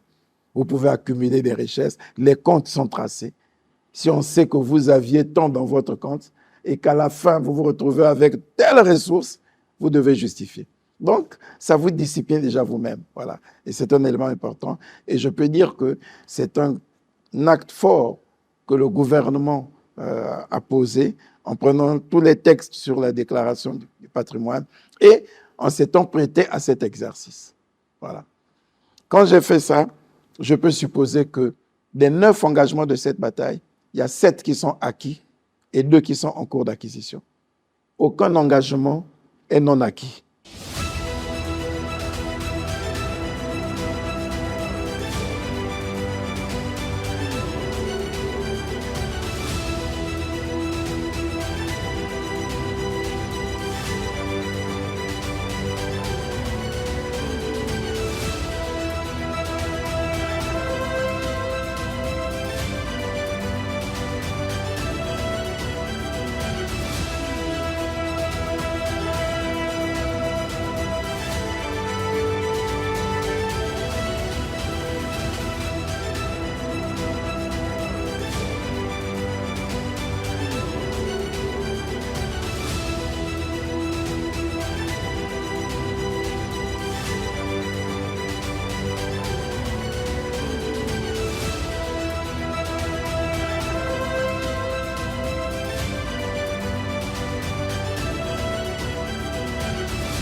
C'était la deuxième bataille. Votre Excellence, la diversification de l'économie pour une croissance inclusive est votre troisième bataille. Celle-ci exige du Congo le développement de son agriculture au sens large et la réduction des importations chiffrées à hauteur de 700 milliards de francs CFA en moyenne chaque année. J'ai envie de vous poser la question qui est celle de savoir, avant que vous ne développiez avec les différents points qui soutiendraient cette bataille, où en sommes-nous avec les exportations? Que nous n'exportons pas et n'importons pas les mêmes produits. Voilà, nous exportons les matières premières, généralement, et que nous ne transformons pas encore sur place. Nous exportons le pétrole, nous exportons les légumes, nous exportons les matières premières. Mais nous importons tous les produits de consommation. Voilà, manufacturés, alimentaires. Et parlant des produits alimentaires, c'est le président de la République qui nous le disait d'ailleurs. Voilà, nous importons à près de 700 milliards de francs CFA de produits alimentaires. C'est grave pour un État. Ça veut simplement dire que nous ne produisons pas beaucoup. Mais ça ne doit pas nous surprendre. Quand le président l'a dit en Côte d'Ivoire, encore une fois, j'ai écouté les Congolais crier. Ça ne gêne pas que nous puissions dire que nous n'avons pas une culture agro-pastorale. Nous ne sommes pas des pasteurs. Hein? Dans notre culture, on n'est pas des éleveurs des bœufs. On n'a pas la culture d'élevage. On n'est pas des planteurs professionnels. Tout ce que nous avons fait depuis, c'est notre agriculture de subsistance. Chaque famille avait son champ. Les parents avaient leur champ. Mais leur plantation, c'était produire ce qu'il faut pour nourrir sa famille. Chaque famille avait une petite ferme qu'on appelait poulailler. Voilà. Mais c'est pour avoir les œufs et la viande de chair qu'il faut pour nourrir sa famille. Mais aujourd'hui, nous sommes de bons consommateurs de poulet, mais qui nous vient de l'extérieur. De bons consommateurs des œufs, qui nous viennent de l'extérieur. Mais parce qu'il y a aussi le fait que, avec la croissance démographique, la pression sur les aliments est telle que ce que nous avions dans nos eaux de poisson ne répond plus pour nourrir toute notre population, même si on n'est pas si nombreux. Mais comme on n'a pas eu la culture de produire, on s'est retrouvé en déficit de produits alimentaires et nous importons. On a importé aussi en subissant l'agressivité commerciale des pays producteurs. Voilà. À la limite, il y a eu comme une forme d'agressivité. Les pays producteurs, ils ont produit beaucoup de volailles, ils n'ont pas de marché, ils nous l'ont envoyé, ça a inondé nos marchés, ça a cassé le prix, et chacun de nous trouvait maintenant que prendre la poule qui est vendue peut-être à 3 000 francs, 2 500, c'était plus cher. Et nous nous sommes rués sur cette poule que nous importions, qui nous coûtait 1 000 francs, 1 200, poids 12, poids 15, ainsi de suite. Et l'habitude étant une seconde nature, nous nous sommes habitués à ce mode de consommation et on a pu réussir à en sortir. Maintenant, il faut inverser la tendance. Il nous faut beaucoup produire. Mais nous n'en avons pas la culture. Voilà. Peut-être pas les moyens non plus. Bon, c'est pour cette raison que le ministre de l'Agriculture a commencé avec les zones agricoles protégées. Quelle est la fonction de la zone agricole protégée? C'est susciter des vocations. Comme ils n'ont pas suffisamment de moyens, ils ont peur d'entreprendre, à part le manque de moyens. Mais il y a le goût du risque que nous n'avons pas. On a peur de prendre le risque. Ce n'est pas l'attitude du citoyen de l'Afrique de l'Ouest. Lui, pendant qu'il va à l'école, il est dans une activité parallèle. Si ce n'est pas le commerce, c'est l'élevage. Si ce n'est pas l'élevage, c'est ainsi de suite. Même la pêche, l'agriculture. Nous, on n'avait pas cette activité parallèle. Ce n'est pas possible. Lui, quand il a fini ses études, son projet conçu dans sa tête, c'est qu'il soit à son propre compte. Nous, on n'en l'a pas perdu. Quand on a fini les études, c'est la fonction publique. Ça fait que le débat que nous avons ici au Congo, il n'existe presque pas dans d'autres pays. Quelqu'un qui a fini les études, qui a eu sa licence, son master en 2000, nous sommes en 2022, il attend toujours d'être intégré à la fonction publique. Et pendant ce temps, il n'a même presque rien entrepris, à part donner quelques enseignements dans une école privée, à part se mettre au compte de quelqu'un d'autre et attendre le temps qu'il soit intégré à la fonction publique. Chez les autres, il n'y a pas d'emploi à la fonction publique. Tout de suite, il réfléchit comment se prendre en charge. L'Occident l'a même compris. La France, qui avait la culture effectivement du fonctionnariat, ainsi de suite, a changé de paradigme de formation. Depuis l'école, en fait, c'était comme une fuite en avant, mais ils l'ont fait de façon intelligente. On met dans votre tête que ce n'est pas bien d'être sous-employé ou d'être employé par quelqu'un. C'est bien plutôt pour vous de promouvoir votre propre emploi. Au fond, c'était, je me permets de le dire, une sorte de fuite en avant.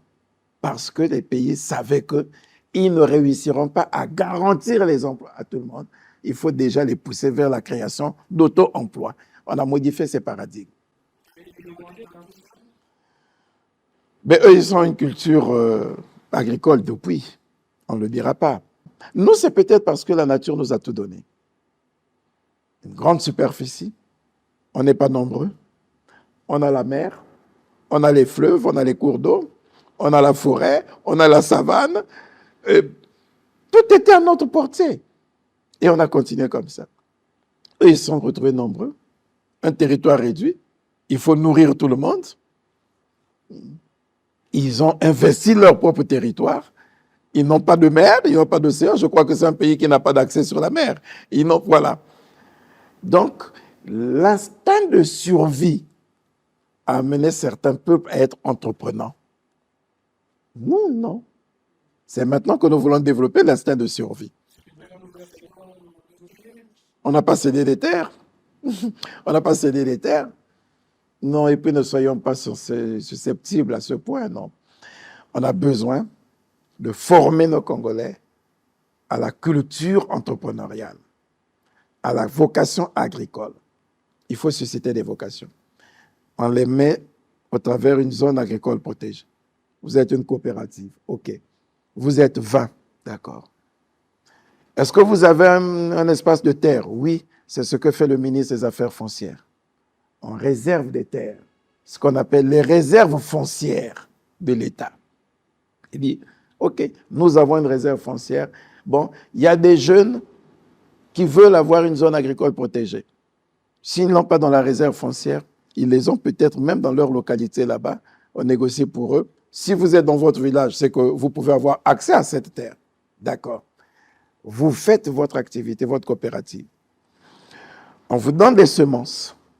On vous organise, vous travaillez. On a gagné déjà un pas important. On n'a pas fait comme les villages agricoles où on a construit des maisons pour les gens qui devraient y vivre et qui pensaient que tout était pour le beau dans le meilleur des mondes. Ils n'avaient plus de fort à fournir. Ici, vous habitez chez vous. Vous développez votre coopérative. Et quand vous avez de l'argent, quand vous vendez le produit, et le ministre fait la promotion de la commercialisation de ces produits. On a besoin du maïs pour fabriquer l'aliment de bétail. J'ai aussi entendu les Congolais. Qu'est-ce qu'on fait avec le maïs jaune? Ce n'est pas celui que nous mangeons, ainsi de suite. Mais on en a besoin pour l'aliment de bétail. Ce sont des intrants. Sinon, vous n'aurez pas de pêche, vous n'aurez pas d'élevage, vous n'aurez de pisciculture, d'élevage de bovins et autres. Donc, il encourage ça. Quand les populations ont vendu leur maïs, ils se partagent. Ah ben on a vendu nos 2 hectares, ça nous a rapporté 25 millions. Ah, 25 millions, ok. Ils sont combien? Ils sont peut-être 20 ou 15, je ne sais pas, bon, prenons même 20. Ok. Ils sont 20. Ça veut dire que chacun d'eux peut avoir au moins 1 million. Vous prenez 1 million, vous divisez par 6. 6, c'est des sessions de 6 mois. Chacun d'eux a au moins 120 ou 150 000 francs par mois. Comparez cela avec mon infirmier par exemple, mon agent de l'État. Sa rémunération n'est donc pas loin que celle de cet agriculteur. Dites-le lui. Si tu as 150 000, eh bien, c'est presque ce que gagne un instituteur. Mais l'instituteur, avec ça, il a des enfants, il doit préparer les fiches, il doit se déplacer. Toi, tu les as. Ça veut dire que le métier d'agriculteur est aussi rentable que la profession d'enseignant. Et celui qui a vu ça, il dit, ah, mais tiens, mais maintenant que je sais ce que c'est, au lieu que je me mette en coopérative, je peux maintenant me mettre à mon compte personnel, où nous sommes 2 ou 3, on va créer une très petite entreprise agricole. Quand on aura réussi à créer ça partout, ça va donner une grande production agricole, ça va donner l'autonomisation des jeunes, ça va donner des emplois. Et nous aurons là réussi un grand travail dans le domaine agricole. Et nous sommes soutenus, y compris par ça, l'État met des moyens, mais nous avons un projet de développement intégré des chaînes de valeur agricoles, le Prodivac, financé par la Banque mondiale. Ça nous permet de développer davantage de techniques agricoles, de promouvoir l'investissement agricole, mais aussi l'entrepreneuriat agricole. Les chaînes de valeur. Quand on va produire comme ça, un autre jeune peut dire, mais moi je produis le maïs, ou je produis ceci, je vais le transformer. Il va créer une unité de transformation de tel produit. Ça, les chaînes agricoles se développent. Donc, ce que nous importions, on n'est pas obligé d'importer. Mais puisqu'il y a maintenant le maïs, je peux fabriquer de l'aliment de bétail et je vends de l'aliment de bétail. Donc, celui-là va se spécialiser dans la commercialisation de l'aliment de bétail. Puisque ça y est là-bas, moi, je veux prendre un véhicule, je vais assurer le transport des produits agricoles. Donc, il y a toute une chaîne de valeur qui va se développer au travers de l'agriculture. Ça va créer beaucoup d'emplois, ça va autonomiser les jeunes, ça va susciter de la nourriture en abondance, ça va nous permettre de réduire les importations des produits agricoles. Monsieur le Premier ministre, depuis les années 2010, des projets ont été lancés dans ce pays qui ont tous failli, y compris ceux dont vous parliez tout à l'heure en termes de les offices. Ce sont des expériences au départ qui sont parties avec une très belle théorisation et avec de fortes attentes, aussi bien des gouvernants que des populations qui devaient être chargées. Aujourd'hui, qu'est-ce qui va nous différencier de cette démarche de celle qui a été tentée jusqu'ici? D'abord, les groupements agricoles, les groupements agricoles, d'abord les associations d'agriculteurs, les villages tous ont failli, même l'expérience des villages agricoles n'est que la dernière dans cette tentative. Qu'est-ce qui nous garantit que celle-ci? Le fait de sortir de l'étatisation, du collectivisme, des, comment on appelait ça, des codes de sauve-cause, c'est ça, des causes, pour être maintenant dans un entrepreneuriat individuel. C'est chacun qui est en face de ses responsabilités. C'est pour ma survie d'abord. Hier, les offices, je vous l'ai démontré, ça pouvait ne pas générer des bénéfices, mais l'État mettait de l'argent. On ne sait même pas qu'on travaillait à perte. Le travailleur qui était dans un office, il ne pouvait même pas évaluer son propre rendement parce qu'il avait toujours son salaire à la fin du mois. Entre guillemets, excusez-moi, et bongaté, toujours meilleur. Voilà. Il n'avait pas le souci. C'est cette transition que nous voulons opérer. Aujourd'hui, vous êtes seul au centre, c'est votre vie. Hier, tu as fini tes études, tu es recruté. Dès l'instant où tu es recruté, le reste, ce n'est plus ton problème. Tu attends simplement que l'employeur te paye. Donc, tu peux ou ne pas être productif. Tu seras payé. Aujourd'hui, tu sais, que si tu n'es pas productif, tu n'auras rien pour te nourrir. Tu n'auras rien pour ton enfant qui doit aller à l'école. Tu n'auras rien, mais tu as pris un crédit, il faut que tu le payes. Donc la conscience au travail n'est plus la même. Le risque est devenu transféré. Ce n'est plus un risque de l'État que supporte chacun de nous, collectivement, y compris au profit des paresseux. Mais c'est un risque individuel qui commande que chacun de nous fasse l'effort pour sa survie. En fait,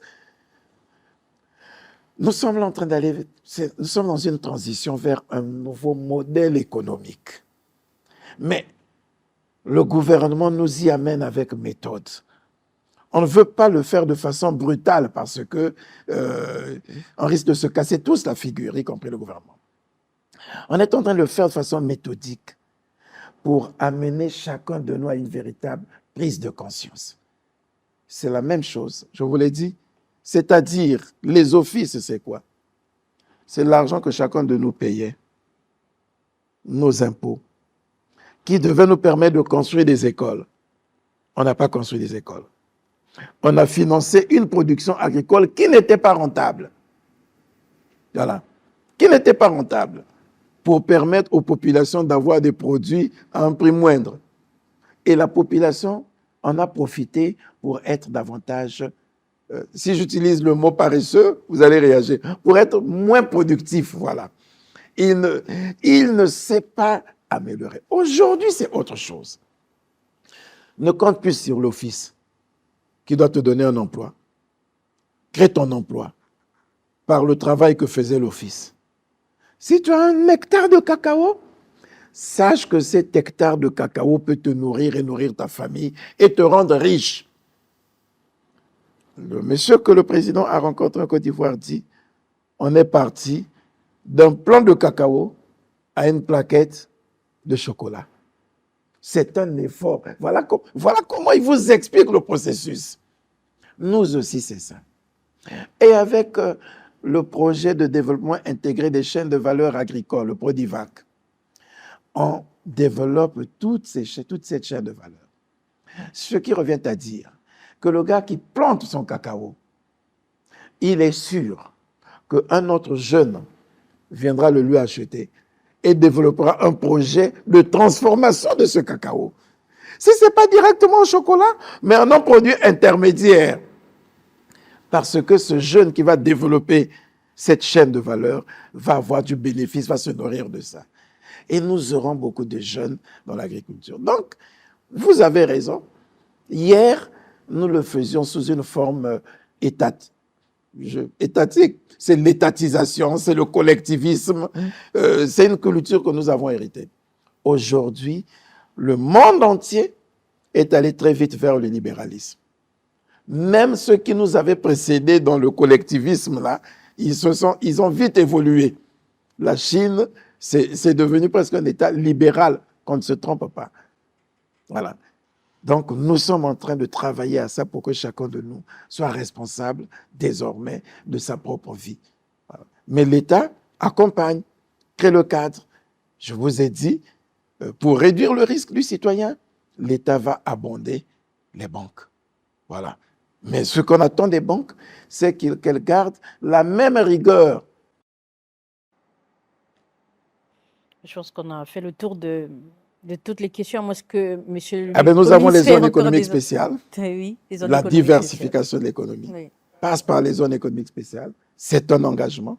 Et vous voyez que le président est allé poser la première pierre de la zone économique spéciale de Pointe-Noire, qui est déjà en train d'être viabilisée. Et la zone économique spéciale d'Igné, dans son versant parc industriel de Maluku-Tréchaud, a fait l'objet d'une concession par Cristal Venture, qui est en train d'y travailler, commencer déjà à remettre en état les usines qui s'y trouvent, y compris l'usine de montage des tracteurs et bien d'autres unités industrielles qui y sont. On a un problème à ce niveau, c'est l'électricité, qu'il faut transporter de la ligne haute tension jusqu'à l'usine.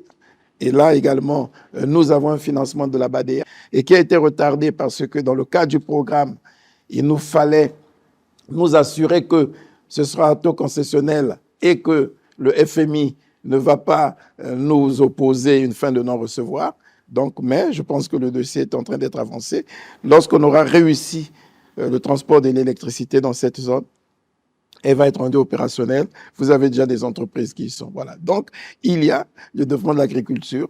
Il y a, avec tout ce que je venais de vous indiquer comme orientation, il y a les zones économiques spéciales. Vous êtes là en train de gagner le pari de la diversification économique. Il y a aussi, toutes mes excuses, Monsieur le Premier ministre, il y a aussi la réhabilitation du CFCO, parce que c'est quand même l'épine dorsale de notre économie. Aujourd'hui, circuler sur le réseau ferroviaire, c'est pratiquement un risque à 60 ou sinon 70%. C'est l'un des engagements de cette bataille, justement. Nous nous étions engagés à moderniser et à rendre opérationnel le chemin de fer Congo-Océan. Il a commencé, mais ce n'est rien encore. Les locomotives neuves ont été mises à la disposition du CFCO. On a expérimenté le trafic Pointe-Noire-Brazzaville. C'est risqué, c'est vrai, mais pour apprendre à nager, il faut se jeter à l'eau. Nous avons fait des essais qui se sont avérés concluants, en sachant que nous avons un financement de la B2AC de près de 21 milliards pour moderniser le chemin de fer. Et là aussi, ça a tardé, simplement parce que nous négocions en même temps avec le Fonds monétaire international et qui, je vous l'ai dit, la politique mise en place, c'est éviter de se surendetter, de s'endetter davantage. Donc, à chaque fois, il nous faut négocier pour qu'ils comprennent qu'il y a des endettements qui seront nécessaires. On s'assure simplement que les conditions sont des conditions à taux concessionnel. La B2AC, c'est une banque communautaire, donc c'est comme si on se prêtait de l'argent à soi-même. Il faut expliquer tout ça au Fonds monétaire international. Et lorsque nous aurons finalisé cet accord de prêt, qui est déjà, il ne reste plus que notre signature, la banque nous l'a traduit. Dès que nous allons finaliser cet accord de prêt, vous pouvez être sûr que nous avons la ressource pour l'opérationnalisation et la relance du chemin de fer Congo-Océan. Voilà.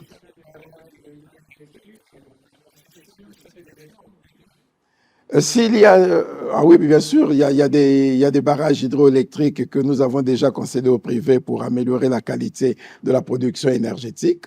Nous avons un problème, un des engagements qui avait été pris sur Sunda et Cholet. S'il y a des non-acquis, ce serait peut-être cela. Mais les autres barrages, que ce soit Imboulou, que ce soit Mukukulu, que ce soit quel autre barrage, le Doué aussi, qui est à l'arrêt, mais il y a effectivement en concession. Donc ça, les engagements que nous avons pris de rendre opérationnels ces barrages, c'est un engagement qui est presque acquis. Voilà. Les contrats de concession ont été signés s'agissant de tous les barrages. Est-ce qu'on peut dire, d'ici un avenir proche, plus de délestage, plus de blackout? De blackout, de délestage, j'ai quand même envie que les Congolais, et surtout vous les journalistes, vous puissiez faire l'effort de reconnaître qu'il y en a de moins en moins. Non?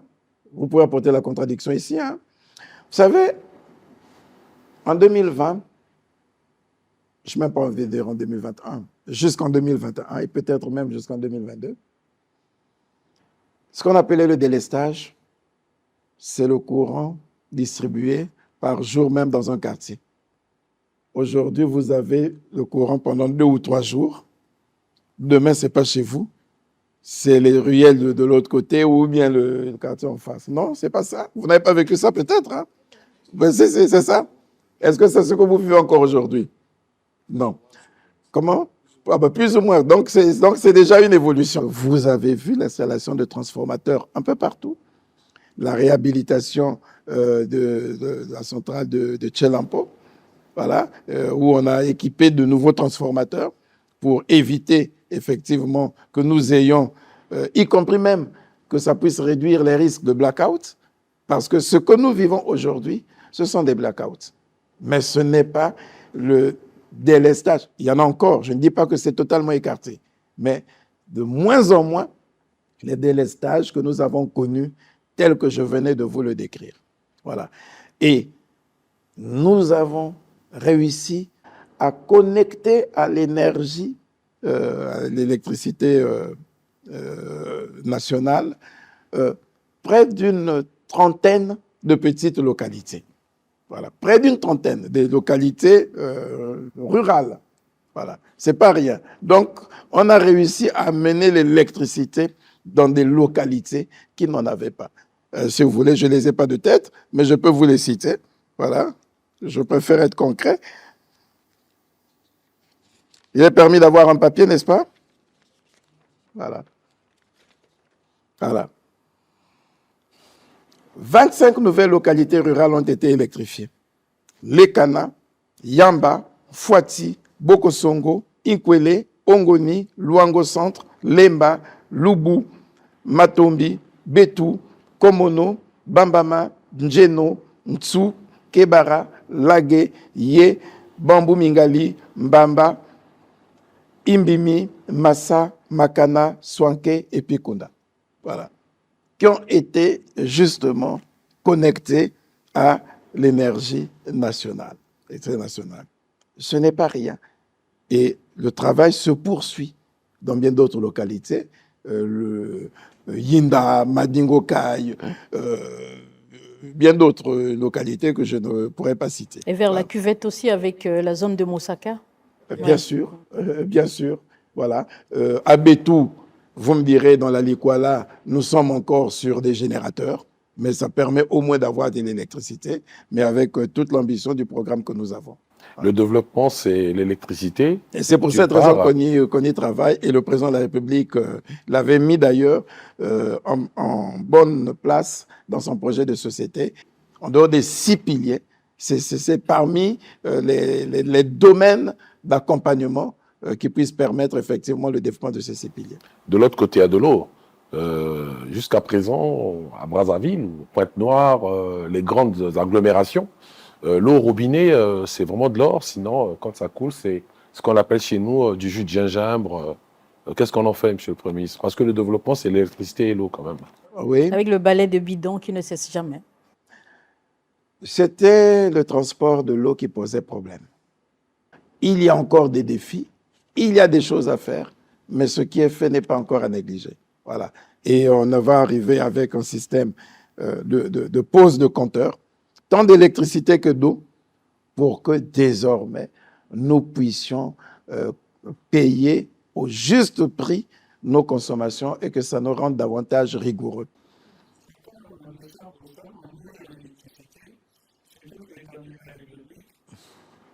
Rome ne s'est pas construite en un jour. Le plus important, c'est que l'on arrive à réaliser qu'on n'est pas statique. Voilà, qu'on n'est pas inerte, qu'il y a des pas, il y a des avancées. Bien sûr que le rêve de tout Congolais est qu'on arrive demain à avoir de l'eau, de l'électricité en abondance. Mais nous n'y sommes pas encore et le gouvernement travaillera. Les gouvernements successifs aussi, parce que ce n'est pas l'ouvrage d'un jour, ce n'est même pas l'ouvrage de 5 ans, c'est l'ouvrage de plusieurs années de travail, plusieurs années d'efforts, mais je peux penser que lorsque nous donnerons aux compagnies productrices les moyens qu'il faut en fonction de notre rigueur dans la consommation et dans le paiement des services que ces compagnies nous offrent, nous aiderons ces compagnies à régler les problèmes auxquels vous faites allusion pour permettre à ces compagnies d'étendre l'électricité sur toute l'étendue du territoire national et permettre aux populations d'avoir le bon service d'électricité et d'eau. Monsieur le Premier ministre, peut-être le dernier point sur ce volet, qu'en est-il de l'économie numérique, notamment sur le volet accessibilité à Internet? On voit bien les efforts que le gouvernement consent chaque jour, notamment avec le projet FASUS, qui implante Internet et accès au numérique dans quasiment toutes les localités du pays.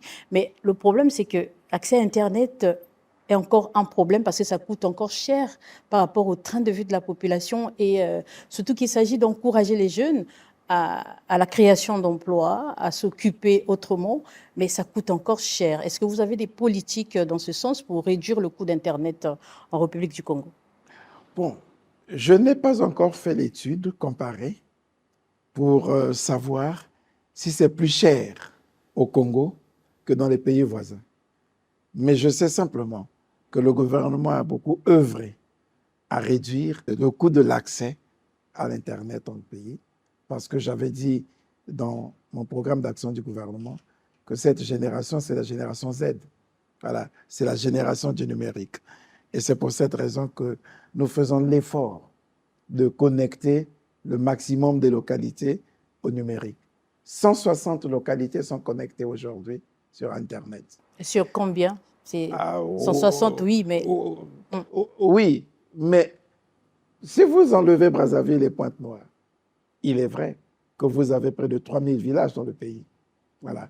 Mais il faut déjà chercher à s'assurer de ce que au moins tous les districts, tous les chefs-lieux de district sont connectés au réseau numérique. C'est le plus important.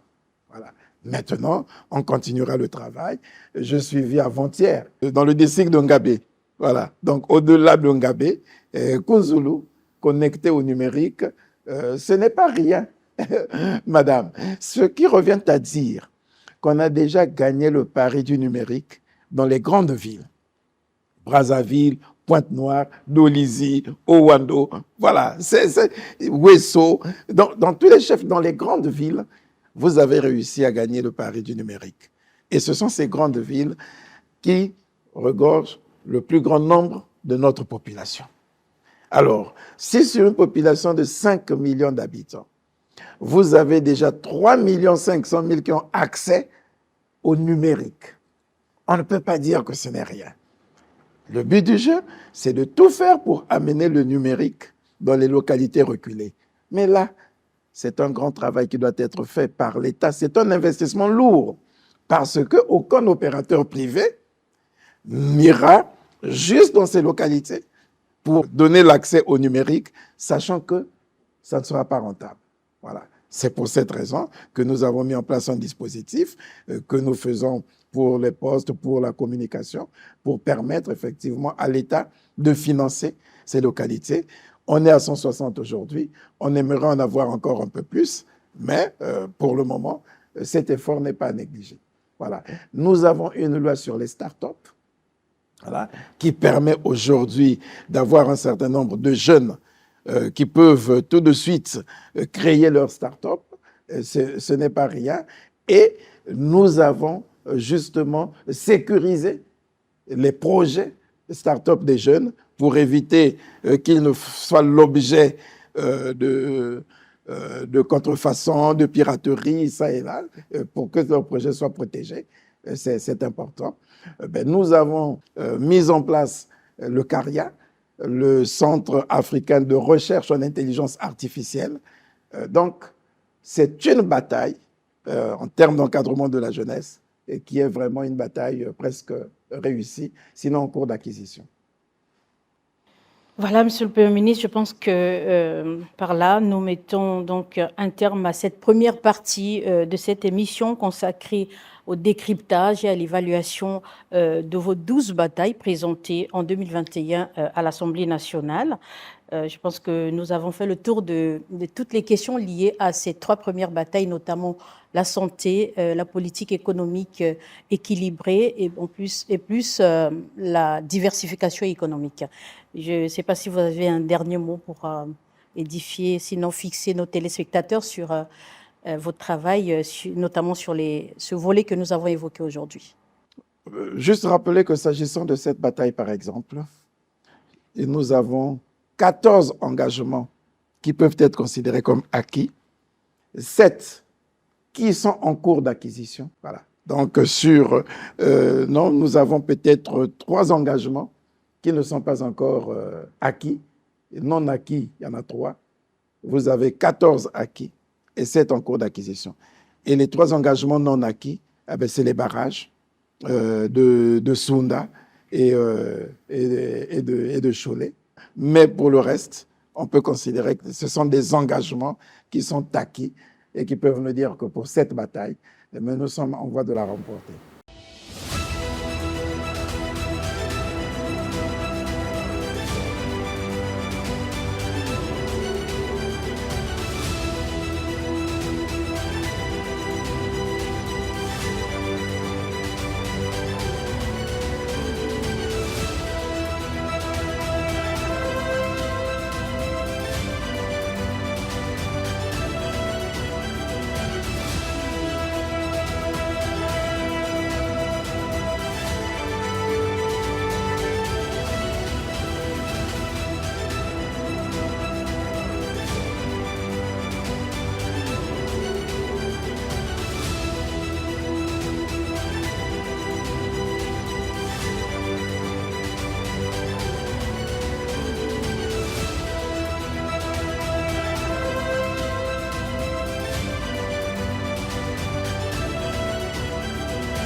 C'était la troisième bataille. Voilà donc qui met un terme à cette première partie de ce grand entretien que nous réalisons avec le Premier ministre chef du gouvernement Anatole Kolini Makosso. Nous vous donnons rendez-vous au prochain numéro avec les 3 prochaines batailles, à savoir la politique sociale juste et solidaire, la culture créative et l'encadrement de la jeunesse. Merci encore une fois. Merci à l'équipe de la communication et des relations avec les médias de la primature sur la conduite du conseiller Gildas Mayela. À très bientôt.